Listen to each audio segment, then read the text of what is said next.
Well, welcome everyone. We are right at 12:02, and hopefully folks are getting a chance to filter into our meeting. I think we will go ahead and get started. And just want to thank you all for joining us for today's virtual public meeting for the US 93 Polson to Summers Corridor Study. We really appreciate your time today, and we look forward to talking with all of you. We did hold two in-person meetings last Wednesday in Polson and last Thursday in Summers. We had a great turnout. There were close to about 100 people that joined us for those. But we also wanted to offer today's meeting for anyone that wasn't able to join us in person last week, or for those that just wanted to listen to a presentation and learn more about our quarter study. So thanks again for joining us today.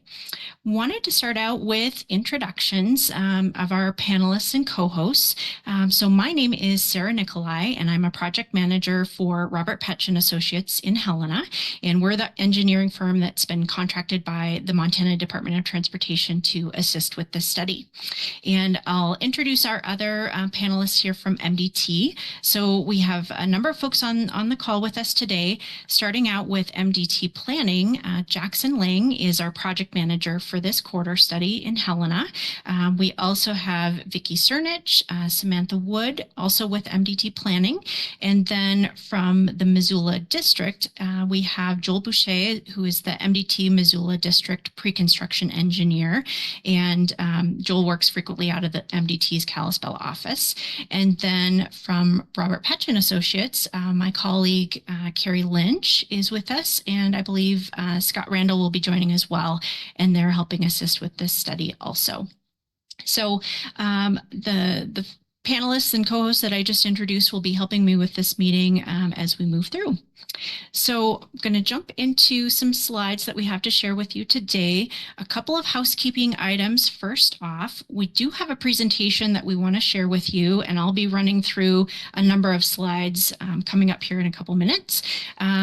Following that presentation, we will reserve time for a question and answer period. And Carrie is going to help me moderate that session. So she'll be reading out the questions as we receive those. And then all of our panelists from MDT and RPA will assist in answering those questions. Just want to mention that you are welcome to start typing in your questions and comments at any time. You should see a function at the bottom of your screen that looks like this Q&A icon. So if you click on that, you should be able to type your question, and then we'll queue those up and read through those and answer those at the end of today's presentation. And again, welcome to type those in at any time. I did want to mention too that we are recording today's meeting. We will be posting this to the website afterward. So you'll be able to review this at a later time as well if you want to revisit any of this information.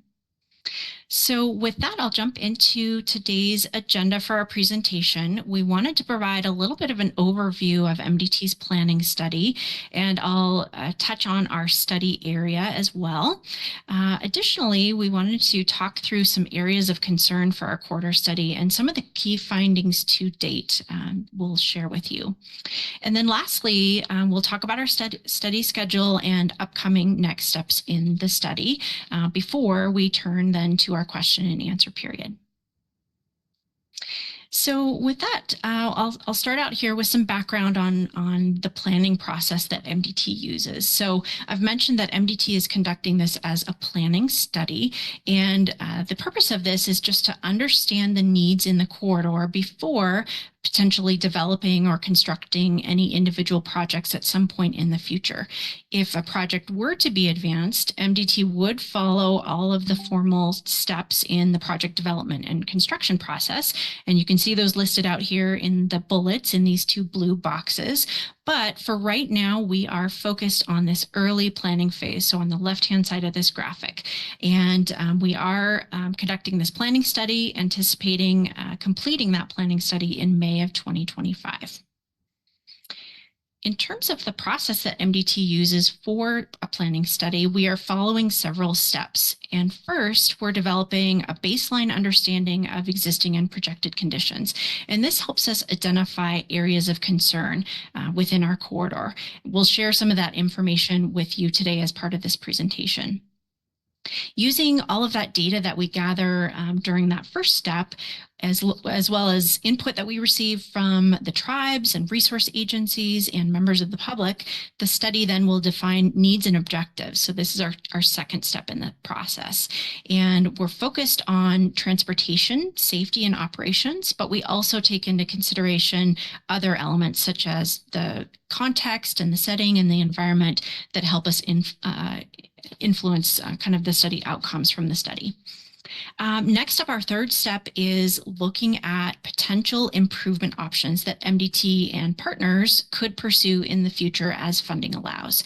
And so in addition to describing those potential solutions, the study will also estimate planning level costs and identify potential funding sources and outline potential implementation partners.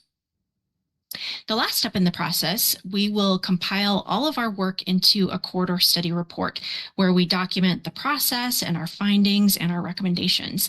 And just wanted to note that the public comments we receive as part of this process are considered by the study team, and we also include those as an appendix to the study report. So we greatly appreciate the feedback and comments and questions that we get from the public as part of this process.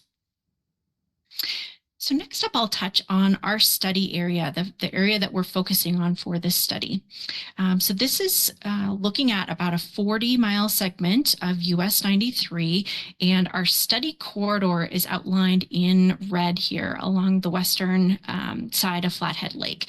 So we are starting at reference point 63. We use this acronym RP to mean reference point, but more familiar might be mile marker, what you see along the side of the highway. So we're starting out at 63 here, just north of Polson, and then all the way along the west side of the lake up to the Summers area, stopping at 104.2. And the study area does overlap both Lake and Flathead counties. A portion of it is also located within the Flathead Reservation.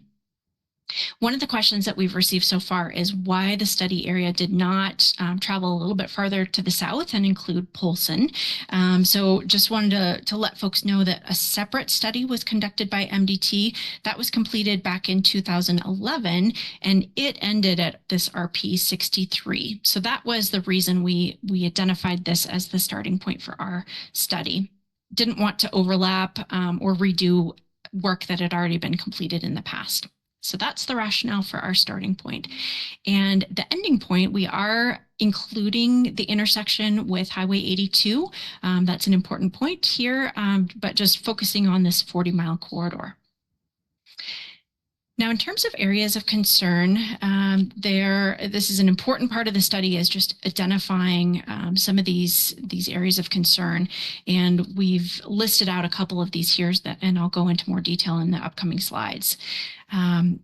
What I'll say is that with this study, we are investigating these issues in more detail. We have developed a series of technical memorandums. So first up, an environmental scan that's looking at environmental conditions in the corridor. And this document is posted to MDT's study website if you're interested in reading this and learning more details about the environmental conditions in the corridor. We are also in the process of developing what's called an existing and projected transportation conditions technical memo. And this is still in process. We're developing this, but it will be posted to the website a little bit later on. For today's presentation, though, we just wanted to highlight a couple of these key areas of concern, and some of these are listed here. So things like increasing traffic volumes, crashes in the corridor, conflicts with wild animals, some of the environmental constraints, and then, of course, cultural sensitivity. And I'll talk about each of these in a little bit more detail on the next slides.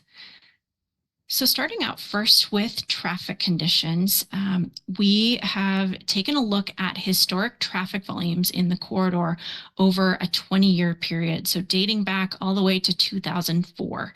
And this chart is showing traffic volumes that have been collected at a couple of traffic count locations within our corridor. At the bottom here, these green and light blue lines are showing count locations near Polson and Rawlins. And what we're seeing is that there are lower traffic volumes in the southern portion of the corridor. The darker blue line here in navy at the top is closer to the Summers area. And as I mentioned, that there are higher traffic volumes to the north. Now, there are some peaks and valleys. These traffic volumes change year to year. We can see a particular kind of spike around the pandemic time period, 2019 to 2020. So definitely some variability year to year. But with our study, we were trying to understand what the trend looks like. And so we calculated an average annual growth rate of 2.1%. And that's reflected here in this dotted black line that you can see. And that just helps us understand to kind of smooth out those that variability year to year and understand what the trends have been historically and what traffic volumes might do in the future as well. So this is really helpful information for us to understand how traffic continues to grow in the corridor. We know this is a really popular spot for residents and recreational users, so it makes sense that we're seeing this kind of growth in traffic volumes. Another interesting way to look at traffic volumes is to look over the course of a year to understand that seasonal variability. And what we're seeing in this corridor is a real spike in traffic volumes in the summertime.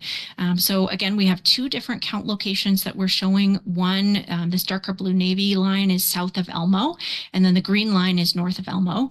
So we are seeing, again, the higher traffic volumes to the north, a little bit lower to the south.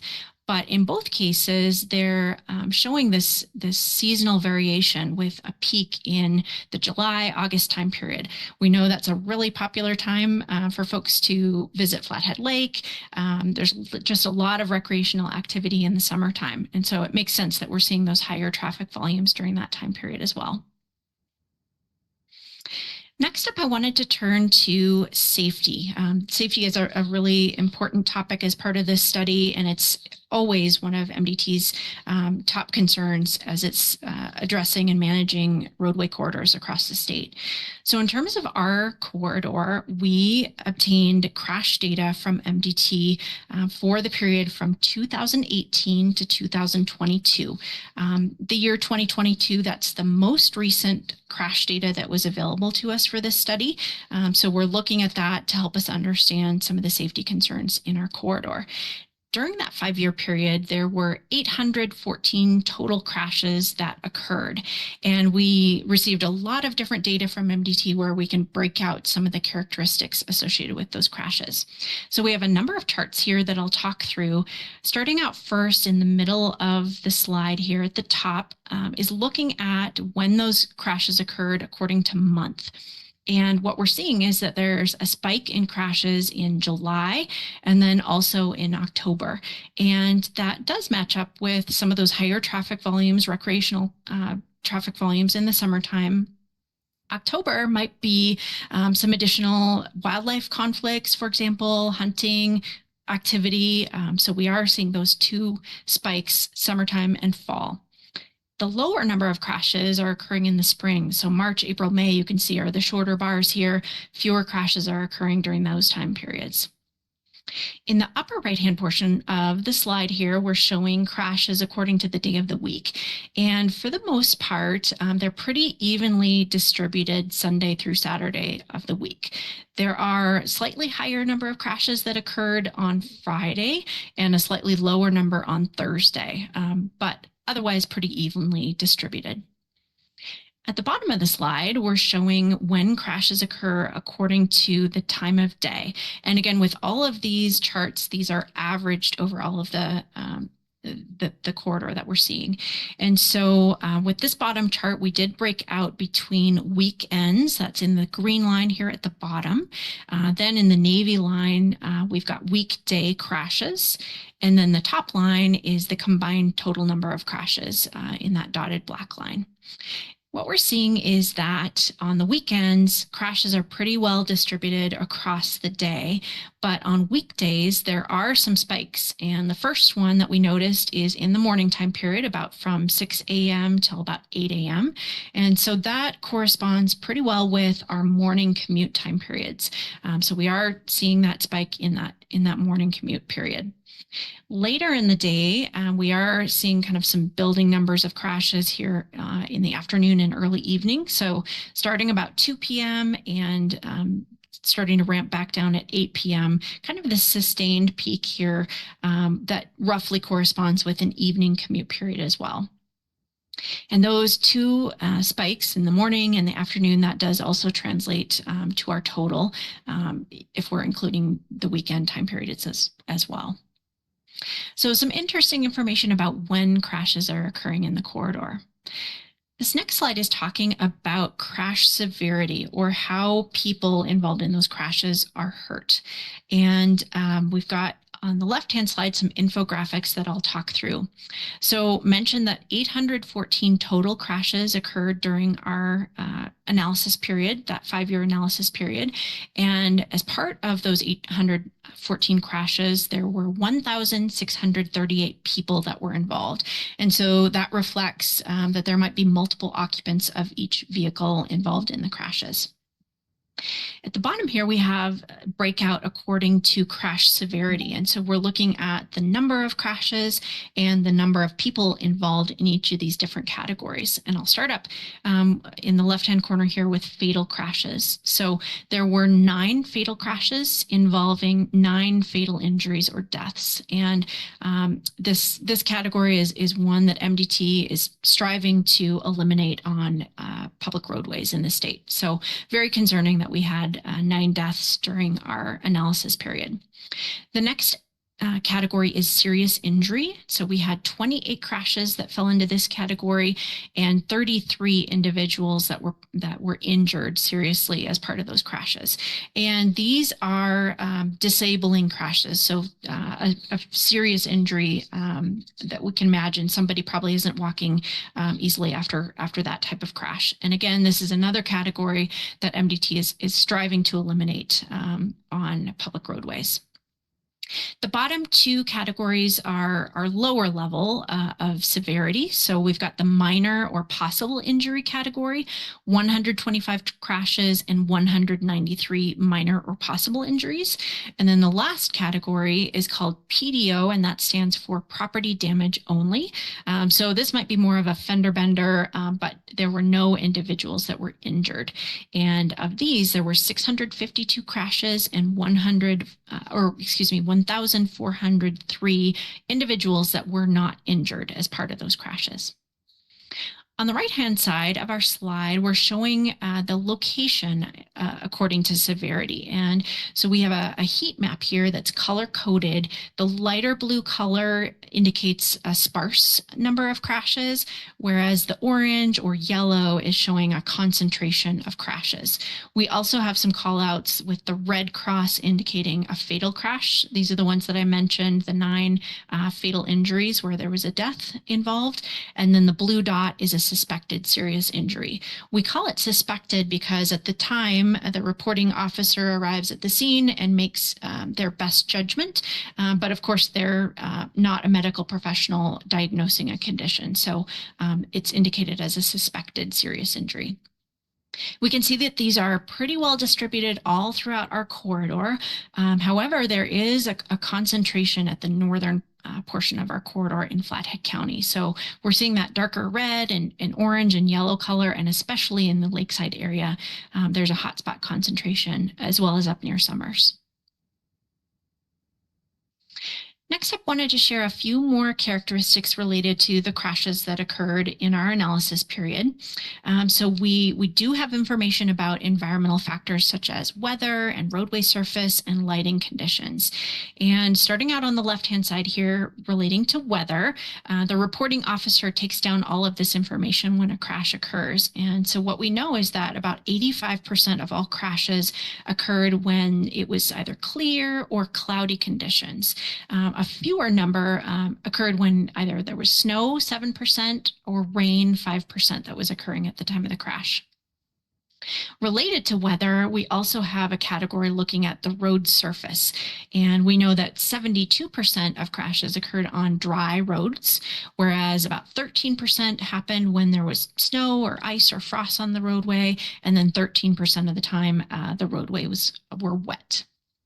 The last category here on the right-hand side is talking about the lighting conditions at the time of the crash. And what we saw in the crash data is that 55% of our crashes occurred during daylight conditions. 36% happened when it was dark outside and there was no lighting provided at that location.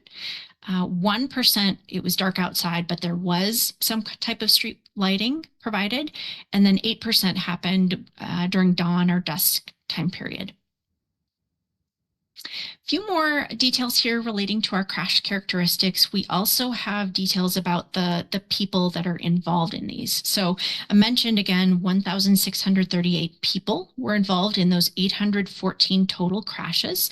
Up here at the top, we know that 62% of those were male drivers and about 38% were female drivers involved in the crash. In terms of age, about 10% of the crashes involved young drivers, and young is defined as less than 21 years of age. And then 17% of our drivers were older or over the age of 65. We've also got the statistics relating to how many of those were involved in our severe crashes. At the bottom, we have some information about driver characteristics or actions at the time of the crash. And so when it relates to impairment, this is impairment from alcohol or drugs or some other impairing substance. 6% of all crashes involved some type of impairment, but 32% of our severe crashes, so those are the fatal and serious injury crashes, did involve impairment. So that's a pretty important statistic that stood out to us in this study. In terms of driver action, 13% of those crashes were coded as having a driver that was distracted in some way or being inattentive or careless. We've got a cell phone icon here, but there are all kinds of different types of distractions that could be involved in these crashes. And then 10% of the crashes were coded as being too fast for conditions. So this could be that someone is speeding above the posted speed limit. It could also mean, though, that it's icy or wet roadways, and they might be driving at or below the posted speed, but the reporting officer felt that they were still going too fast for the conditions of the roadway or the weather conditions at that time. So last slide here relating to crashes, we do also have information about animal carcasses within the corridor. I'll note that this information comes from MDT databases where they collect animal carcasses in the corridor. This is not fully comprehensive. There might be some individuals salvaging carcasses in the corridor. Sometimes Montana Fish, Wildlife and Parks or the tribes also are involved in carcass collection. So this might not be a fully complete picture, but this is information that MDT has available to share with us, and we can get a sense of where animals are being collected in the corridor, and so where those conflicts are occurring with vehicles. On the left-hand side, we are using that same color-coded heat mapping. So that lighter blue color, there's a sparse number of carcasses collected. As we get into the orange and yellow, that's indicating a concentration.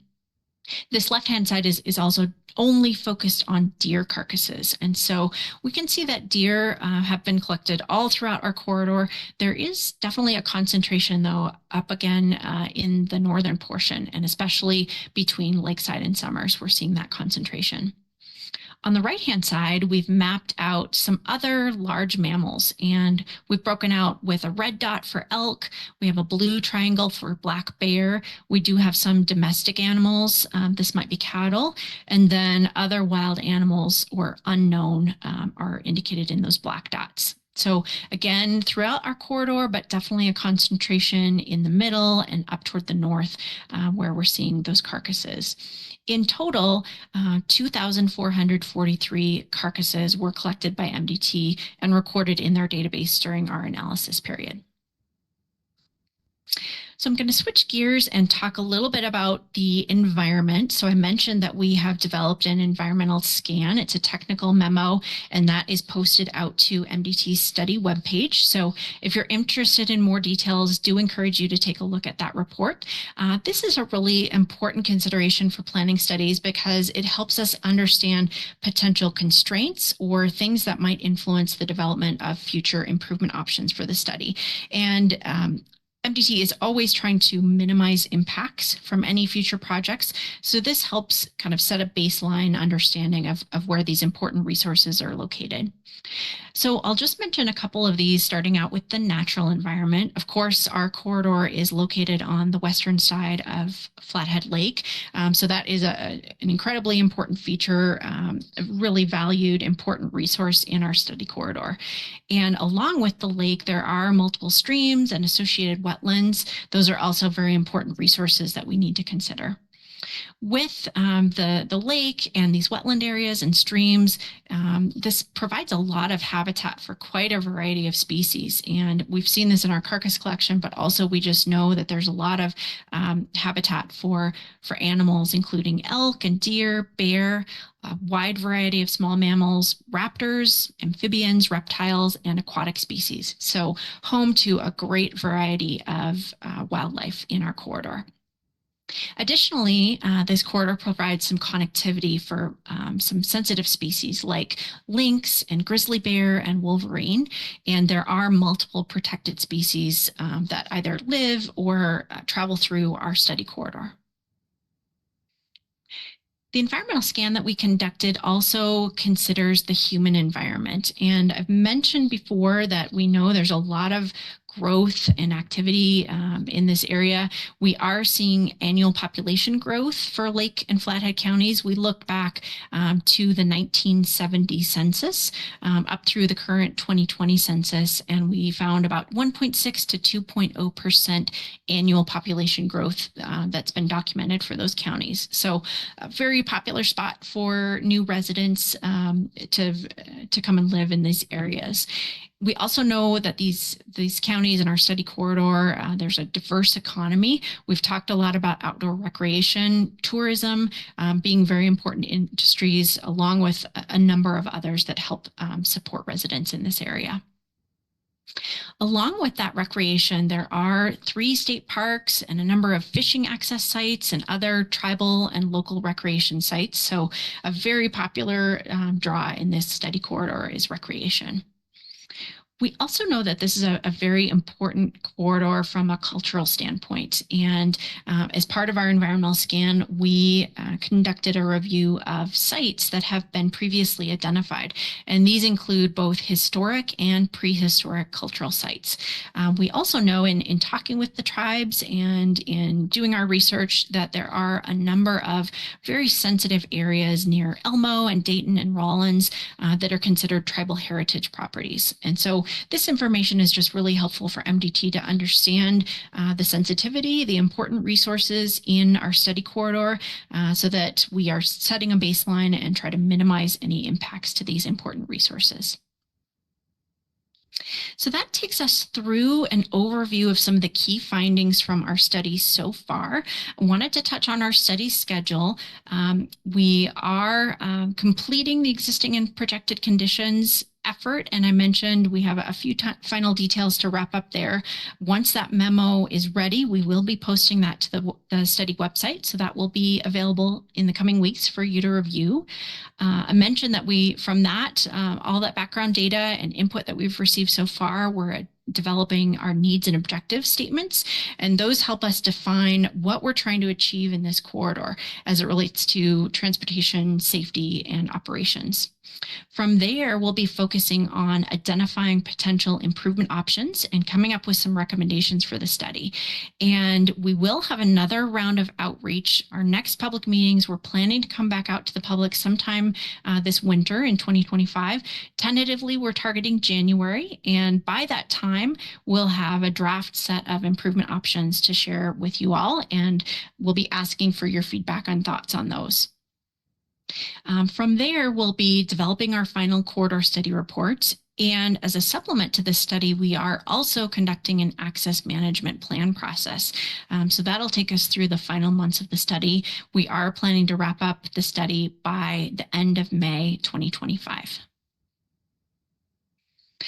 So just wanted to mention that if you have any comments or questions that come up for you after today's virtual meeting, you are welcome to reach out to Jackson Lang, who's our MDT project manager, or you're welcome to reach out to me as well by email or give us a phone call. We also do have the study website. I've listed out the address here at the bottom of this slide, or you can point your camera at this QR code and that will take you to the study website as well. We will continue to post more information on that site as it becomes available. And so with that, we are going to turn next to our question and answer period and just encourage you to type in your questions to that Q&A box that you see at the bottom of your screen. We'll be reading through these and answering these live. And so we'll go ahead and get started. And Carrie, I'm going to ask you to start us off and then we'll start answering those questions. You got it. So far, we only have one question. It's from Jesse. And they ask, were there any changes made or planned as a result of the study you referenced, the Polson corridor study, that was completed in 2011? Oh, the great question, Jesse. So as you mentioned, that separate study has been completed by MDT. It was completed in 2011.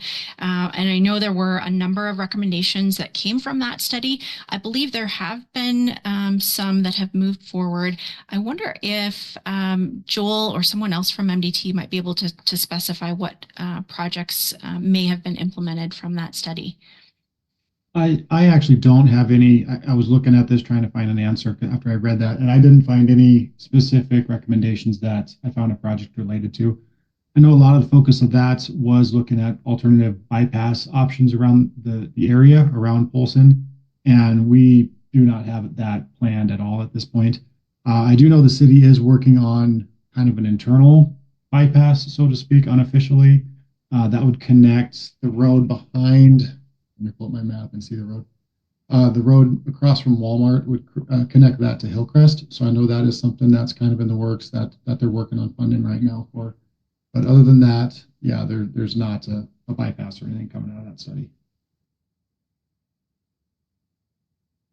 Thanks, Joel. Thank you for putting that QR code back up, Sarah. We have another question, kind of a follow-up to that question. Will there be a study of the lower corridor around Polson at some point? I could probably jump on that one as well. This is Joel again. At this point, we don't have any other corridor studies planned on this. The way the corridor studies work throughout the state, it is competitive for different areas. So the funding is spread out across the state. So we're focusing on this one at this time. We are looking at different, potential crossing locations for pedestrians along 93 within Polson city limits. So there is some other stuff we're looking at with CSKT. But as far as a large corridor study like this one, there's nothing planned moving southward. Thanks, Joel. Okay, next question. Are you intending to change any speed limits? It's from Vanessa. Thanks for that question, Vanessa. So we have not yet gotten to the part of the study where we are identifying potential improvement options or recommendations. We have had a number of comments about speed in the corridor. So speed is definitely something that we will take a look at, and we likely will have an answer to that question as we get a little bit farther in the study. I will. Oh, go ahead, Joel. Let me hop in on this. Sorry, let me hop in on this one. Yes, absolutely.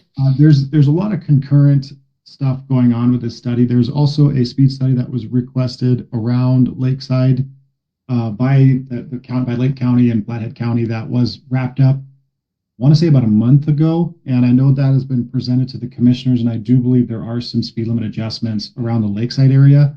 But anything further south than that, I don't know offhand. I have a hard time keeping up. The gal is actually the expert on this would be Rebecca Anderson, who's out of town today. But there are other speed studies going on concurrently with this that will be a part of this study as well. But there will be some adjustments to the speed limits around the Lakeside area. So those are coming. Those are published on our website. If you want to go to mt.gov, you can find them there with the other speed studies. Thanks for that background, Joel. We've got a couple questions. They're all kind of talking about the same thing, and just wondering if we're planning on adding any biking and walking paths, especially between Summers and Lakeside. Thanks for those questions and comments. So as I mentioned that we have not yet gotten to the part of the study where we are identifying improvement options. That's coming next. But what I will say is that we are definitely taking a look at pedestrian, bicyclist, non-motorist facilities in the corridor. Although it's not prominent necessarily in the crash data that has been provided through MDT, we have heard more anecdotal type feedback from the tribes and from members of the public talking about safety concerns walking in this corridor in particular. And we've also done some field observations where we've seen evidence and even individuals kind of walking along portions of the corridor where there are not dedicated pedestrian facilities. So we know there is a lot of activity, pedestrian activity, especially between the Lakeside and Summers areas. And so we will definitely be taking a look at those types of facilities as part of the next step in our study. Thanks, Sarah. Another question from Lacey. We live on 7 Row in Summers, and a few years ago, MDT employees looked like they were scouring the cliffs across from us and along 7 Row looking for their markers.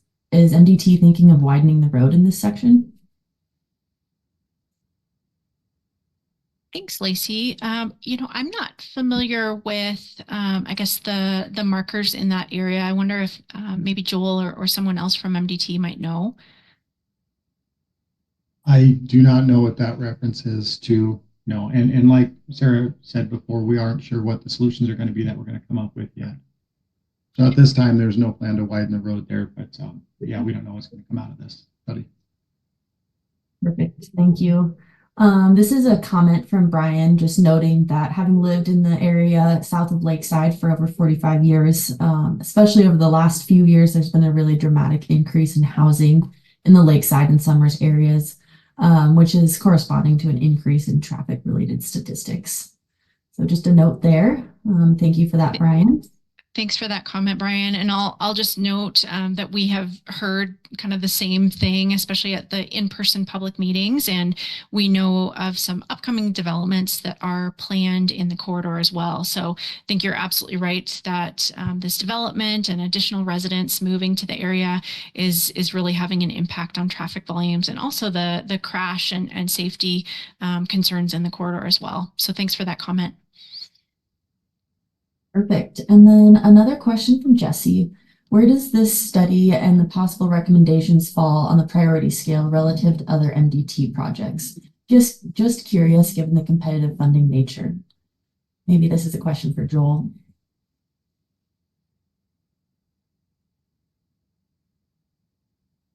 Really, it's going to be, MDT always is looking at funding and possible solutions and other issues, throughout the state, throughout the district. And really, it'll be prioritized. We're looking at kind of multiple ranges of possible scenarios. And, the less than 5-year solutions will be obviously smaller scale. Medium scale would be, 5 to 10 year.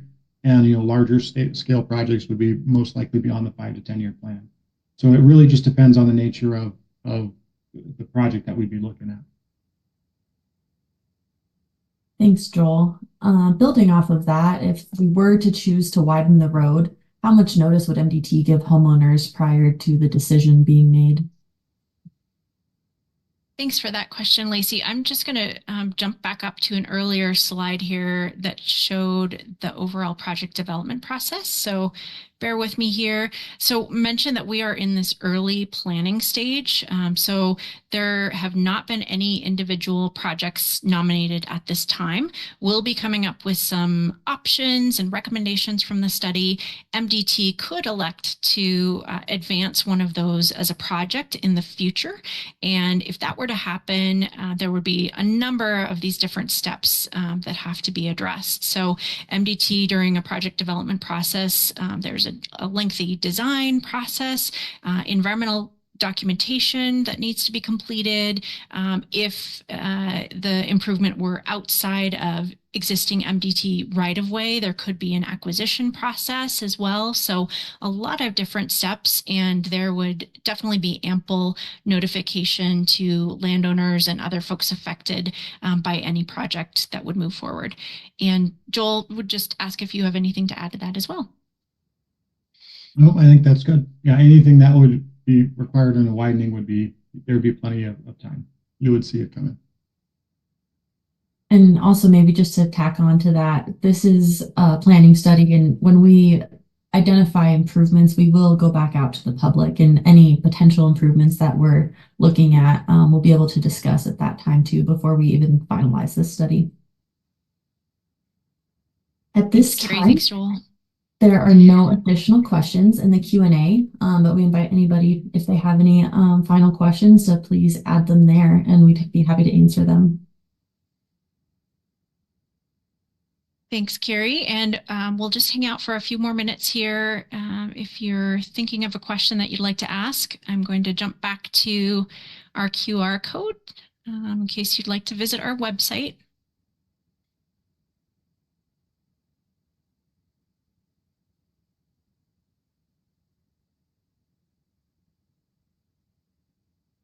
And again, invite anyone to type in any additional questions that you have at this time.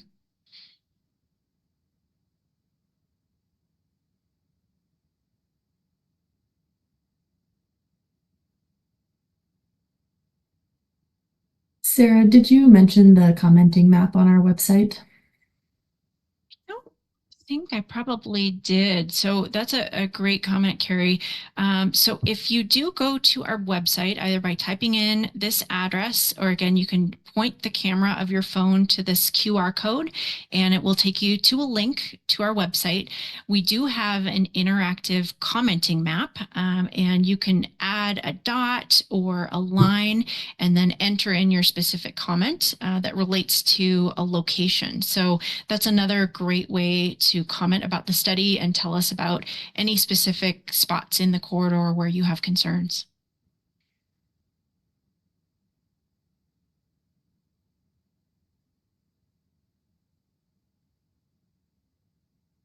Well, I'm not seeing any more questions. We just have a comment from Lacey saying she appreciated the information on the slides, and thank you.